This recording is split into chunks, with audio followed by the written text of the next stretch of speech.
Hello everyone, welcome to my YouTube channel Physics Adda. This side Arun Pratap Singh Chauhan. Today we are going to start our lecture number 5. Okay. सो हमने जो पिछले lecture में देखा था, last lecture में देखा था, हमने पढ़ा था इलेक्ट्रिक फील्ड और उसकी प्रॉपर्टी के बारे में। हमने देखा था कि जो इलेक्ट्रिक फील्ड होती है वे एक दूसरे को इंटरसेक्ट नहीं करती, यानी एक दूसरे को कट नहीं करती है। ठीक है, इलेक्ट्रिक फील्ड की जो डायरेक्शन होती है वो पॉजिटिव चार्ज से दूर की ओर, यानी far away from the positive charges and near to negative charges, या दैट्स मीन्स जो हमारी इलेक्ट्रिक फील्ड थी वो पॉजिटिव चार्ज से ओरिजिनेट हो रही थी और नेगेटिव चार्ज पर टर्मिनेट हो रही थी। यानी जो विद्युत क्षेत्र की रेखाएं हैं वो हमारे धनात्मक आवेश से तो उत्पन्न हो रही थी, ठीक है, ये पॉजिटिव से तो ओरिजिनेट होती है यानी उत्पन्न होती है, ठीक है, और जो नेगेटिव चार्ज है उस पर जाके समाप्त हो जाती है यानी टर्मिनेट हो जाती है। ठीक है, इसी तरीके से देखा था कि किसी टेंजेंट पॉइंट पे इलेक्ट्रिक फील्ड की सिर्फ एक ही डायरेक्शन होती है, किसी भी पॉइंट पे इलेक्ट्रिक फील्ड की दो डायरेक्शन नहीं होती है, यानी ड्यूअल डायरेक्शन नेचर का नहीं होता है और रेडियली आउटवर्ड होता है यानी परपेंडिकुलर डायरेक्शन में होता है। ठीक है, और उसके बाद हमने इलेक्ट्रिक फील्ड का फॉर्मूला हमने जनरेट कर लिया था, जिसमें हमने देखा था कि जो हमारा इलेक्ट्रिक फील्ड फोर्स होता है वो होता है के Q upon R square.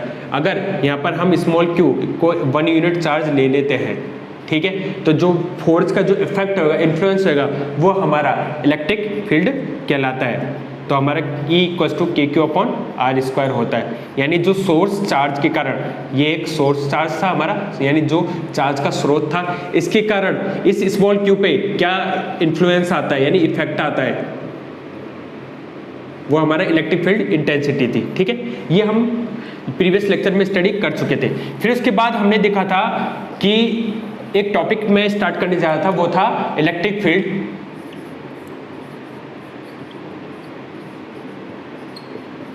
Due to ring, यानी जो वलय है, वलय के कारण वैद्युत क्षेत्र। ठीक है, मैं ये टॉपिक आपको डिस्क्राइब करने जा रहा था, लेकिन क्या है कि लेक्चर लेंथ काफ़ी लेंथ होने के कारण मैंने उसको वहीं पर ड्रॉप कर दिया था। तो आज हम इसी टॉपिक को पढ़ने वाले हैं कि वलय के कारण, ड्यू टू रिंग के कारण इलेक्ट्रिक फील्ड क्या होता है। सो स्टार्ट करते हैं हम due to ring.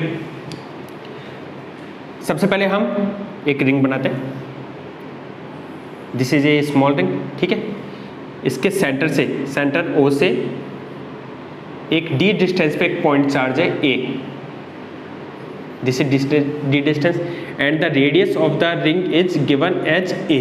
Okay, so इस पॉइंट चार्ज A पे इस रिंग के कारण इलेक्ट्रिक फील्ड क्या होगा वो हमें फाइंड आउट करना है। अब अभी तक क्या था, अभी तक के सिनेरियो में क्या था कि ये दो पॉइंट चार्जेस थे, ठीक है, इसके बीच की डिस्टेंस लीनियरली होती थी, मतलब कि रैखिक दिशा में होता था, बिल्कुल सिंपल स्ट्रेट लाइन में, या फिर इस तरीके से होगा या फिर इस तरीके से होता था, यानी एक पॉइंट की चार्ज के कारण दूसरे पॉइंट चार्ज पे हम इलेक्ट्रिक फील्ड या फोर्स निकाल लेते थे।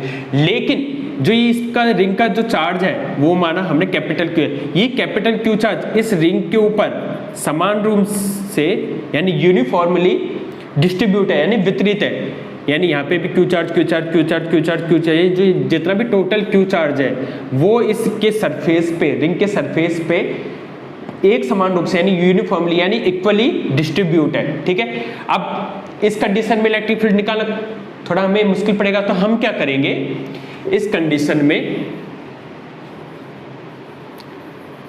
एक स्मॉल सब्सटेंस ले लेंगे, यानी इस रिंग का एक छोटा सा टुकड़ा ले लेंगे।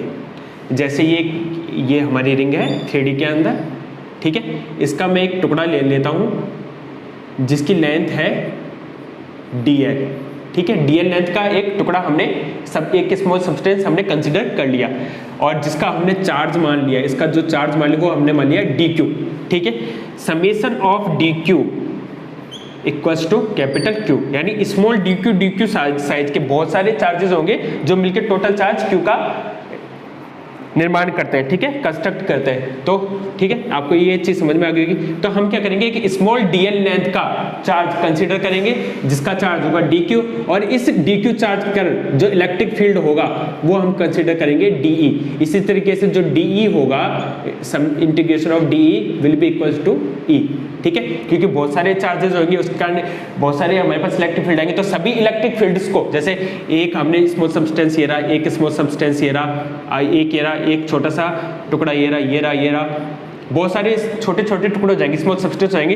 तो इन सब के कारण इस बिंदु ए पे जो भी इलेक्ट्रिक फील्ड आएगा, अगर हम उसका इंटीग्रेशन कर देंगे या फिर हम सम कर देंगे, यानी इंटीग्रेशन मतलब अनदर फॉर्म ऑफ सम, यानी योग कर देंगे, हम उसको जोड़ देंगे, तो हमें टोटल इलेक्ट्रिक फील्ड हमें पता चल जाएगा। ठीक है, आपको यहाँ तक का कॉन्सेप्ट आई होप समझ में आया होगा। तो हम क्या करते हैं कि ये एक dl लेंथ का मैंने एक स्मॉल सब्सटेंस लिया, ठीक है, जिसका चार्ज है स्मॉल dq। इस सब्सटेंस के कारण, इस स्मॉल dq के चार्ज के कारण जो हमारा पॉइंट चार्ज ए है, इस पे इलेक्ट्रिक फील्ड का इफेक्ट देखेंगे हम, वो इस तरीके से आएगा, कुछ इस तरीके से, ठीक है। इसी तरीके से यहाँ पर भी एक सब्सटेंस होगा जिसका भी इलेक्ट्रिक फील्ड आएगा, इस तरीके से इस साइड भी एक इलेक्ट्रिक फील्ड होगा जिसका भी इफेक्ट आएगा। तो इस तरीके से जितने भी हमारे स्मॉल सब्सटेंस होंगे, छोटे छोटे टुकड़े होंगे, उसके हम इलेक्ट्रिक फील्ड को यहाँ कैलकुलेट कर लेंगे, ठीक है।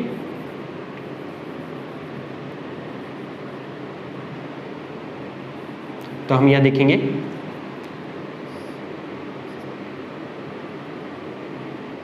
ठीक है। अब आप देख रहे होंगे जो ये एंगल है, ये थीटा एंगल है, एक्स एक्सिस के साथ ये जो एंगल है वो मैंने मान लिया कि थीटा एंगल है, ठीक है। जब थीटा एंगल होगा तो ये डायरेक्शन क्या हो जाएगी, ई वाई डायरेक्शन की, लेकिन हमारा जो डी ई के कारण तो डी ई वाई होएगा, ये भी डी ई वाई होएगा, और ये हो जाएगा हमारा डी ई एक्स, ठीक है। एंगल थीटा है तो जो हमारा परपेंडिकुलर डायरेक्शन होता है वो हमको लेके चलता है d cos sine theta, sorry, जो वाई डायरेक्शन में होगा वो होगा साइन थीटा कॉम्पोनेंट, ये भी साइन थीटा कॉम्पोनेंट होगा, और ये होगा हमारा कोस थीटा कॉम्पोनेंट, ठीक है।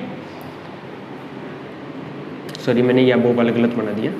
जहाँ भी तो हम सिर्फ इस वाले सब्सटेंस की बात कर रहे हैं, जिसके कारण एक एक्स डायरेक्शन में जो इलेक्ट्रिक फील्ड का कंपोनेंट रहेगा वो होगा डी ई कोस थीटा, और जो वाई डायरेक्शन के में कंपोनेंट रहेगा वो होगा साइन थीटा। ये नेगेटिव वाई डायरेक्शन होगा, जैसे ये हमारा एक्स है, ये हमारा वाई है, ठीक है। इधर वाली डायरेक्शन हो जाएगी हमारी माइनस एक्स डायरेक्शन, ये वाली हो जाएगी हमारी माइनस वाई डायरेक्शन, तो वही ये नेगेटिव साइन के साथ होगा, ठीक है, क्योंकि जो नेगेटिव साइन है वो डायरेक्शन को बता रहा है, ठीक है। ऐसे ही एक स्मॉल कंपोनेंट हम यहाँ कंसिडर कर लेते हैं, जिसकी भी डिस्टेंस जो लेंथ है वो dl है, और वो dq चार्ज कंसिडर किए हुए है। इसके कारण इस पॉइंट चार्ज ए पे जो इलेक्ट्रिक फील्ड होगा वो इस डायरेक्शन में होएगा, de हम सेकंड मान लेते हैं, और जो ये हमारे ये था इसको हम de फर्स्ट मान लेते हैं, ठीक है। इस de सेकंड का, इसके भी दो कंपोनेंट होंगे, x डायरेक्शन में इस तरीके से, और एक y डायरेक्शन में।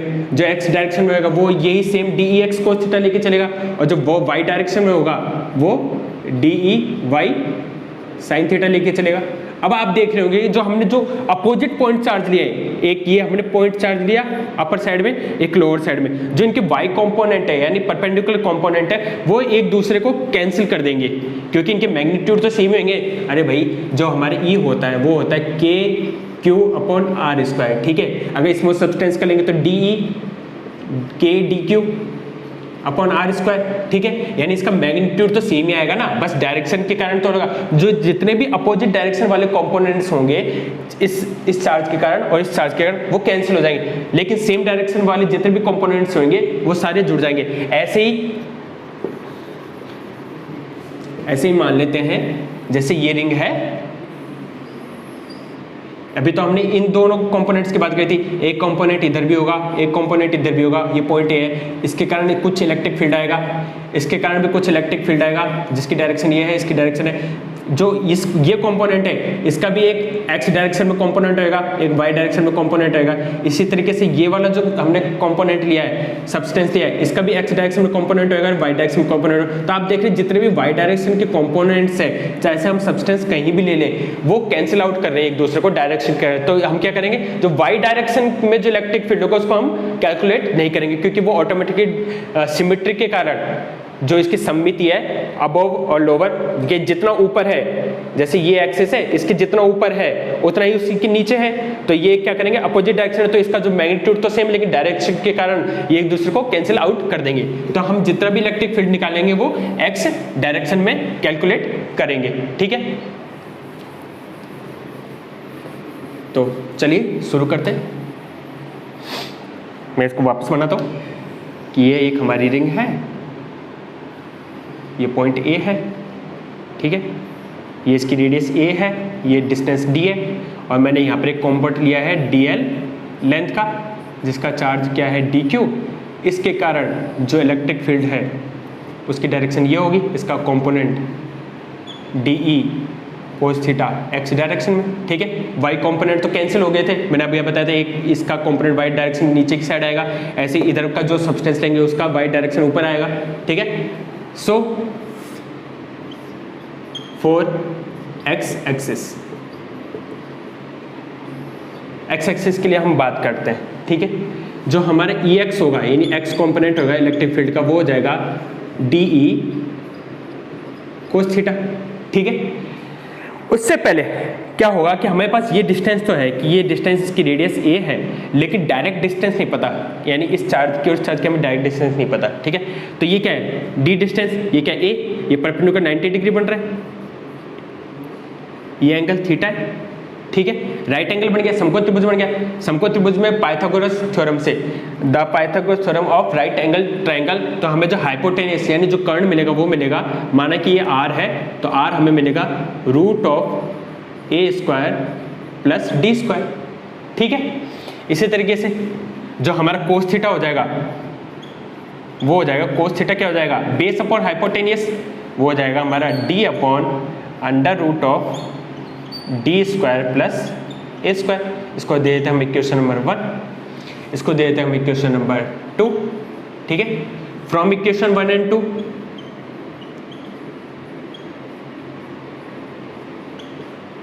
इक्वेशन 1 2 से क्या देखेंगे, हम cos थीटा की वैल्यू पुट करेंगे इक्वेशन 2 में, तो हमें जो Ex मिलेगा वो मिल जाएगा DE cos थीटा क्या है, D upon D square plus A square, D upon D square plus A square. Okay, ठीक है, और जो हमारा जनरल इलेक्ट्रिक फील्ड क्या होता है वो होता है के क्यू अपॉन आर स्क्वायर। ठीक है, तो DE क्या हो जाएगा, इसका डिफरेंशियल फॉर्म क्या हो जाएगा, डेरिवेटिव क्या हो जाएगा, DE इक्वल्स टू क्या हो जाएगा, के, चार्ज क्या है हमारा DE, इसके कारण जो इलेक्ट्रिक फील्ड है इसका चार्ज क्या है DQ और आर स्क्वायर। ठीक है, और आर स्क्वायर हमने फाइंड आउट कर रखा है, जो हमारा आर है वो ए स्क्वायर प्लस डी स्क्वायर है, तो आर स्क्वायर क्या हो जाएगा, A square plus D square हो जाएगा।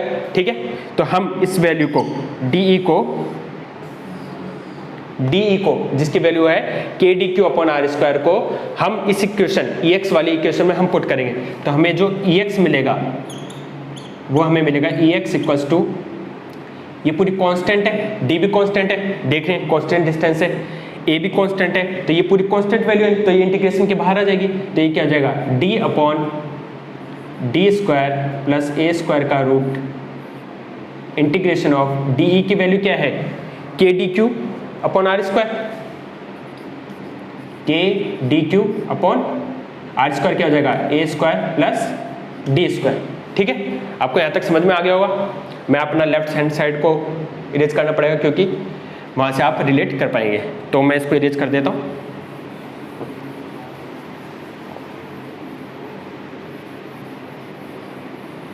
ठीक है, तो हमें EX मिला, यहाँ से EX हो जाएगा हमारा के, वो भी कांस्टेंट है, ये भी बाहर आ जाएगा, और A square plus D square भी कांस्टेंट वैल्यू है, तो के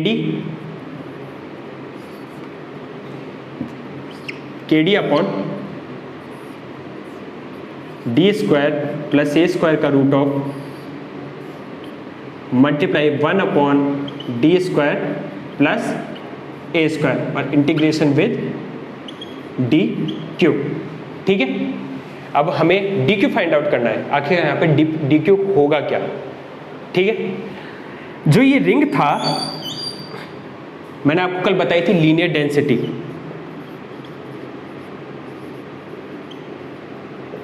मैंने आपको बताया था जो लीनियर डेंसिटी है रिंग की उसको हम लैम्डा से मल्टीप्लाई करते हैं। लैम्डा क्या होता है? मास पर यूनिट लेंथ। ठीक है, तो मास पर यूनिट लेंथ, तो जो ये मास होता है अगर इसको मैं लेंथ इंटू लैम्डा भी लिख सकता हूँ। ठीक है, तो ये जो मास है ये टोटल का मास होता है। अगर मैं स्मॉल सब्सटेंस की बात करूँ तो dm क्या हो जाएगा?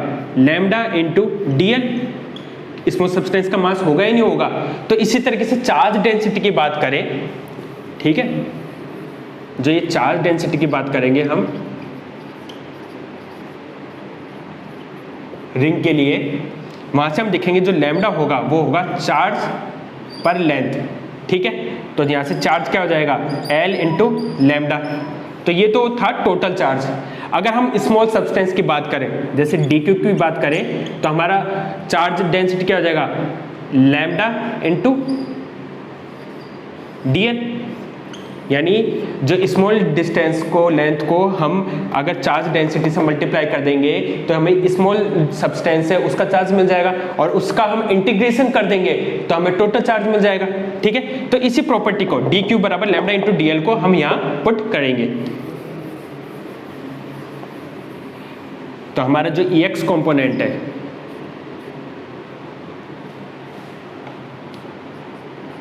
वो हो जाएगा kd अपॉन, ये कितनी पावर हो जाएगी? ये तो 1 पावर है और ये हाफ पावर है। 1 प्लस हाफ कितना हो जाएगा? 3/2 d² प्लस a² की पावर 3/2। ठीक है, और जो हमारे dq हो जाएगा वो हो जाएगा लैम्डा इंटू dl। मैंने अभी आपको चार्ज डेंसिटी बताई थी। लैम्डा भी कॉन्स्टेंट वैल्यू है तो ये भी इंटीग्रेशन के बाहर आ जाएगा। तो हमें क्या मिलेगा? kd lambda upon d² plus a² की पावर 3/2। अब यहाँ से देखेंगे हमारे पास इंटीग्रेशन में क्या बचेगा? ओनली dl बचेगा। अब जो ये रिंग है इसका स्मॉल सब्सटेंस की लेंथ dl है। ठीक है, ऐसे ही dl हम नंबर ऑफ n dls को जोड़ेंगे तो पूरी सर्कमफ्रेंस मिल जाएगी रिंग की। तो रिंग की सर्कमफ्रेंस क्या होती है? 2 पाई इंटू रेडियस, और इसकी रेडियस क्या है? रेडियस a है। तो इसका सर्कमफ्रेंस dl जब इंटीग्रेशन करके आएगा हमारे पास, जो dl का मैं यहाँ बता देता हूँ, जो dl का इंटीग्रेशन होगा तो हमें टोटल लेंथ मिलेगी। तो टोटल लेंथ क्या हो जाएगी? सर्कमफ्रेंस हो जाएगी। वो क्या हो जाएगी? 2 पाई इंटू रेडियस a, वो हम यहाँ पे पुट करेंगे 2 पाई a। ठीक है, अब यहाँ से आप देखेंगे अगर लैम्डा इंटू 2 पाई a क्या हो जाएगा? मैंने अभी आपको बताया था चार्ज डेंसिटी dq बताई थी, वो बताई थी मैंने लैम्डा इंटू dl। ठीक है, अगर मैं, ये तो थी एक स्मॉल सब्सटेंस का चार्ज डेंसिटी। ठीक है, अगर मुझे टोटल चार्ज डेंसिटी निकालनी है तो क्या होगा? मैं इस dl की जगह टोटल लेंथ से मल्टीप्लाई कर दूंगा तो हमारे पास टोटल चार्ज आ जाता है उसका क्यूब। ठीक है, तो लैम्डा इंटू 2 पाई है, यानी charge density, linear charge density को हम टोटल लेंथ से मल्टीप्लाई कर देंगे तो रिंग का टोटल चार्ज आ जाएगा। तो ये क्या हो जाएगा? Capital Q. तो यहाँ से हमें जो E मिलेगा, Ex कंपोनेंट मिलेगा, इसको हम दे देते equation number 3। So from equation 3 Ex will be kdq upon a² plus d² की पावर 3/2। तो रिंग के कारण जो पॉइंट चार्ज है, जो डिस्टेंस a पे जो पॉइंट चार्ज है उस पे जो इलेक्ट्रिक फील्ड होगा वो ये होगा, यानी जो x कंपोनेंट होगा वो ही टोटल इलेक्ट्रिक फील्ड होगा। क्यों होगा? क्योंकि इसका जो y कंपोनेंट था वो टोटल आपस में कैंसिल आउट हो चुका है। तो वेक्टर सम हम करेंगे, जो हमारा E है वो होगा Ex प्लस Ey, लेकिन Ey तो हमारा 0 हो चुका था सिमेट्रिकल कि जितना कंपोनेंट अपर साइड में था उतने कंपोनेंट लोअर साइड में था। मैं आपको पहले बता चुका था। तो जो E बराबर होगा वो होगा Ex के इक्विवेलेंट। ठीक है, सो रिंग के कारण जो हमारा इलेक्ट्रिक फील्ड होगा वो होगा के डी क्यू अपॉन ए स्क्वायर प्लस डी स्क्वायर की पावर 3/2, जहां पर के हमारा फोर्स कांस्टेंट है, डी जो रिंग है उसके सेंटर से पॉइंट चार्ज के बीच की डिस्टेंस, कैपिटल क्यू रिंग का टोटल चार्ज है, ए क्या है रेडियस है, डी सिंपल सेंटर से और रिंग पॉइंट चार्ज की डिस्टेंस है। ठीक है, तो ये रिंग चार्ज का आपका इलेक्ट्रिक फील्ड हो गया। अब हम थोड़ी सी एक दो प्रॉपर्टी इलेक्ट्रिक फील्ड की और देख लेते हैं, जैसे कंडक्टर के लिए और एक दो न्यूमेरिकल देख लेते हैं, उतना ही करेंगे और नेक्स्ट चैप्टर से हम डायपोल स्टार्ट करेंगे। ठीक है, तो अब हम इस लेक्चर में कुछ प्रॉब्लम्स देख लेते हैं इलेक्ट्रिक फील्ड से related. So let's start. This is question, okay, this is positive charge and this is negative charge. ये धनात्मक आवेश है और एक ऋणात्मक आवेश है। इस चार्ज से कुछ लाइंस विद्युत electric field lines negative charge में जा रही है, ठीक है, और कुछ लाइंस इनफाइनाइट से आ रही है इस तरीके से। ठीक है,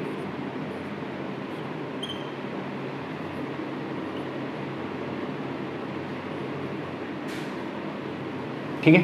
so main question is this is Q1 and this is Q2 charge. So जो क्वेश्चन है वो ये है कि ratio of Q1 and Q2 क्या होगा।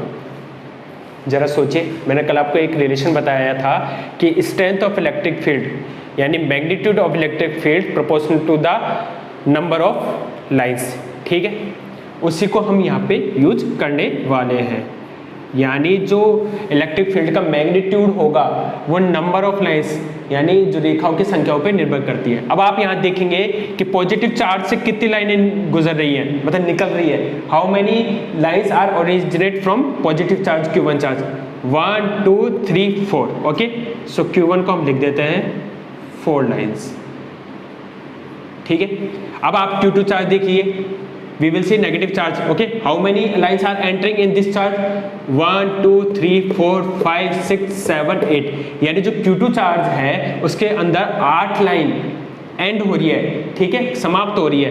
तो हमारा जो Q2 चार्ज हो जाएगा वो हो जाएगा 8 लाइंस। ठीक है, बस इसका रेशियो निकालना है हमें। तो Q1 by Q2 equals to 4/8 equals to 1/2, लेकिन ये आंसर गलत है। अगर हमें मैग्नीट्यूड पूछा होता तब तो 1/2 सही था, लेकिन यहाँ पे मैग्नीट्यूड नहीं है, तो हमें क्या करना पड़ेगा, जो Q2 चार्ज है उसके लाइंस नेगेटिव चार्ज तो दिखा रही है यानी एंटरिंग कर रही है, तो हमें यहाँ पर नेगेटिव साइन लगाना पड़ेगा। तो हमारा जो आंसर होगा वो हो जाएगा -1/2। ठीक है, अगर ओनली मैग्नीट्यूड पूछा होता तो हमारा आंसर सही होता 1/2, लेकिन मैग्नीट्यूड नहीं है तो हम उसको विद डायरेक्शन लिखेंगे, तो हमारा आंसर क्या हो जाएगा -1/2। ठीक है, ऐसे ही क्वेश्चन आपकी इस बार MCQ में जरूर पूछेगा। और एक टॉपिक था इलेक्ट्रिक फील्ड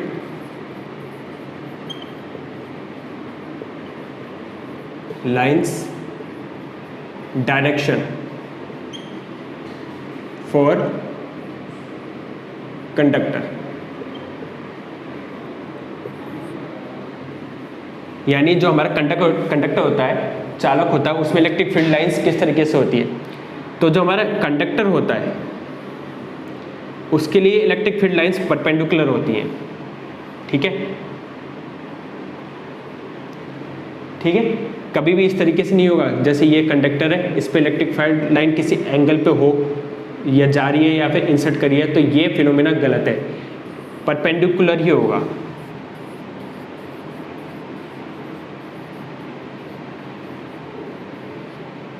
जो इलेक्ट्रिक फील्ड लाइन है वो परपेंडिकुलर होगी। ठीक है, अब इससे से रिलेटेड हम एक क्वेश्चन देख लेते हैं।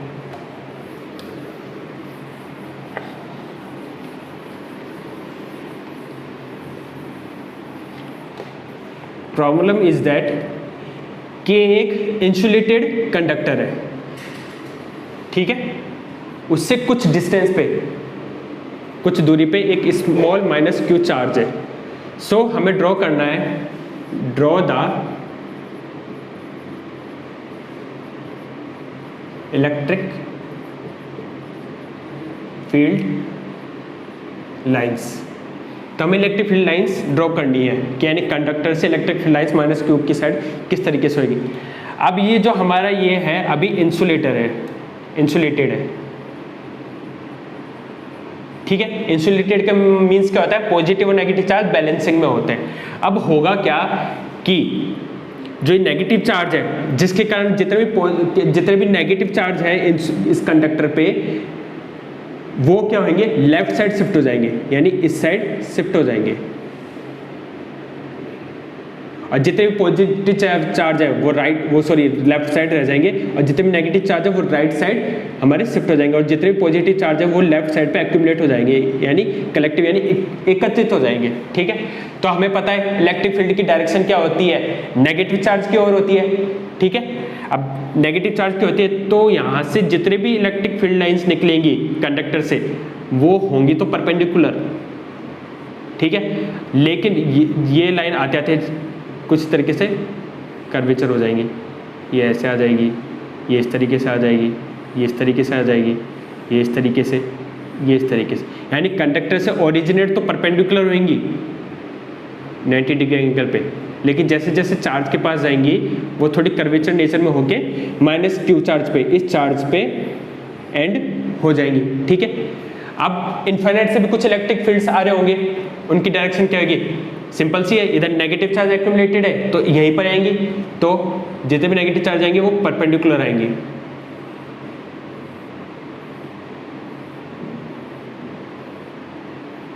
इसकी डायरेक्शन इस तरीके से, ये भी जितने भी लाइंस आएंगी वो परपेंडिकुलर आएंगी, 90 डिग्री का एंगल बनाती आएंगी अपने कंडक्टर के साथ।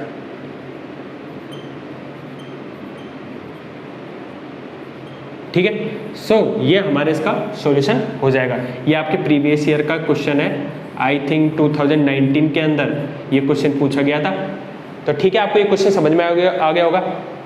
तो आगे के कॉन्सेप्ट में हम पढ़ेंगे डाइपोल्स, स्ट्रेंथ ऑफ डाइपोल्स, उसके बाद हम पढ़ेंगे फ्लक्स, उसके बाद गॉस लॉ, उसके एप्लीकेशन, उसके बाद हमारा चैप्टर फर्स्ट कंप्लीट हो जाएगा। तो आई थिंक 3 to 4 लेक्चर और होंगे जिसके अंदर हम चैप्टर को कंप्लीट कर लेंगे। तब तक आप इसको रिवाइज कीजिए। इलेक्ट्रिक फील्ड लाइन से हर साल क्वेश्चन आता है, कुछ भी पूछ सकता है, डायरेक्शन के बारे में पूछ सकता है, उसके टेंजेंशियल पॉइंट प्रॉपर्टी के बारे में पूछ सकता है, रिंग के बारे में पूछ सकता है, रिंग का न्यूमेरिकल आ सकता है, वो हम और देखिएगा। और भी हम प्रीवियस ईयर क्वेश्चन करेंगे आगे के लेक्चर्स में। तब तक आप इस चैप्टर को रिवाइज करते रहिए और जितना हो सके मैक्सिमम इस चैनल को शेयर कीजिए, लोगों को बोलिए सब्सक्राइब करने के लिए, स्टूडेंट्स को स्पेशली बोलिए। और जिन लोगों को कॉन्सेप्ट्स की जरूरत है, जिनके कॉन्सेप्ट्स वीक है, वो लेक्चर जरूर देखें, उनको काफ़ी हेल्पफुल होगी। बोर्ड एग्जाम में काफ़ी ये लेक्चर मेरे हेल्पफुल रहने वाले हैं। ठीक है, तब तक आप अपना ध्यान रखिए। Okay, bye bye, thanks to all of you.